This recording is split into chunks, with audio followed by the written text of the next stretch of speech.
Here's a lesson that is very much overdue. Let's talk about the different types of snowstorms.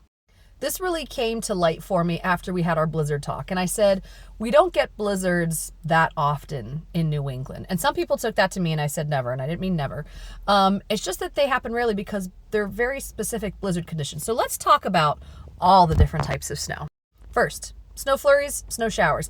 The difference in those two is just how heavy the snow falls. If it's light, it's snow flurries. If it's what we consider moderate, it's a little heavier, then it's snow showers. Next on the list is snow squalls. Now these we actually had in New Hampshire today. Today is Tuesday, January 28th. This doesn't matter. This is going to be evergreen.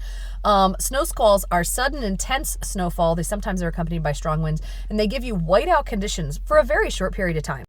This is what the radar looked like this morning. This is a snow squall band. It's a very thin band of very heavy snow. And this purple is actually a snow squall warning that the National Weather Service put out.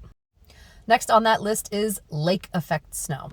Now this happens when you have very cold air move over a relatively warm body of water, and it creates condensation and makes very heavy snow bands that affect a very small localized area. How they work is you have cold air that moves across this relatively warm water, and the cold air causes moisture to condense right out of the air, forming clouds and then forming snow. And I mean forming snow.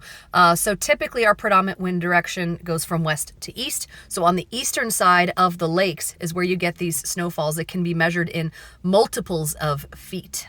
Next on the list is nor'easters or bomb cyclones. They're interchangeable because a nor'easter is a type of a bomb cyclone, but nor'easters only happen in the northeastern part of the United States. That's not why they're called nor'easters. They're called nor'easters because the predominant wind direction, the most severe part of the storm, is from the northeast. For my New Englanders, nor'easters are incredibly common. They have a very specific comma shape to them because they are a mid-latitude cyclone, an extratropical cyclone. So it's a deep area of low pressure rotating counterclockwise, and so you can see this beautiful shape from space.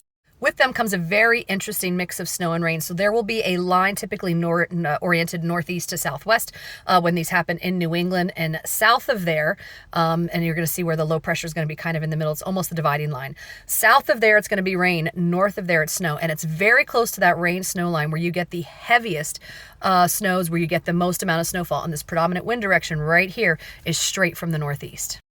While the northeastern part of the United States is really the only one that sees nor'easters, we still have bomb cyclones that happen elsewhere, specifically in the Pacific Northwest. A storm becomes a bomb cyclone when it drops 24 millibars within 24 hours. It's just a rapidly deepening area of low pressure, which kicks up wind speeds like crazy, gives a lot of rain and snow to higher elevations. Now, last but not least, we have blizzard down here at the bottom. This is a very specific type of extremely severe snowstorm.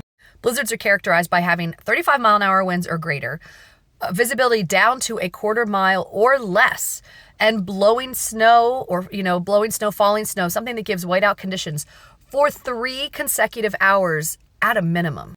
And we do get them in New England from time to time. But this is a map showing the frequency of blizzard conditions. This is blizzard country. We have a little bit here, and we've seen that, and so, it's almost on an annual basis. There's at least one blizzard warning here for these extreme northern and eastern parts of Maine, and we see that really start to drop off. This is where they can get those conditions frequently, and unless you have been in those conditions, if you know, you know. You see, these conditions are so harsh and happen so frequently out here in the Midwest, from Colorado, Wyoming, the Dakotas. The highways have gates on them. They will absolutely shut down the highways because you have never seen, unless you live out there, you have never seen anything like that. The snowstorms they get out there are on a completely different level. This is the location that gets blizzards frequently.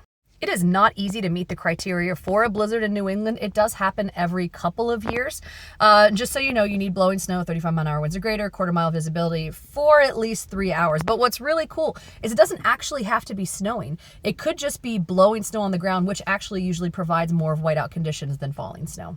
having spent a good chunk of my life in Colorado, this is a place that they do see these blizzard conditions, and they see a lot of upslope snow showers as well. So you'll get an area of low pressure, not quite a bomb cyclone, but you'll get a good snowstorm, a good area of low pressure that rotates around counterclockwise and pushes these clouds and the moisture up into the mountains, which run right about here, dumping a ton of snow on that side of the mountain that the low is pushing everything on. So notice this side over here is dry, a lot less snow compared to here. And so you'll get that happening with the deepening area of low pressure. It's flat from here out to there in Colorado, and you will get blowing snow. You will get whiteout conditions. You will easily get those 35-mile-an-hour winds. They'll close I-70, I-76 very easily for the blizzard conditions they get out there. And as I'm doing this, I'm realizing there's one that I left off the list, and that is clipper systems, typically called Alberta clipper systems, due to where the low usually originates from, but they bring light snow, very cold temperatures to the northeastern United States.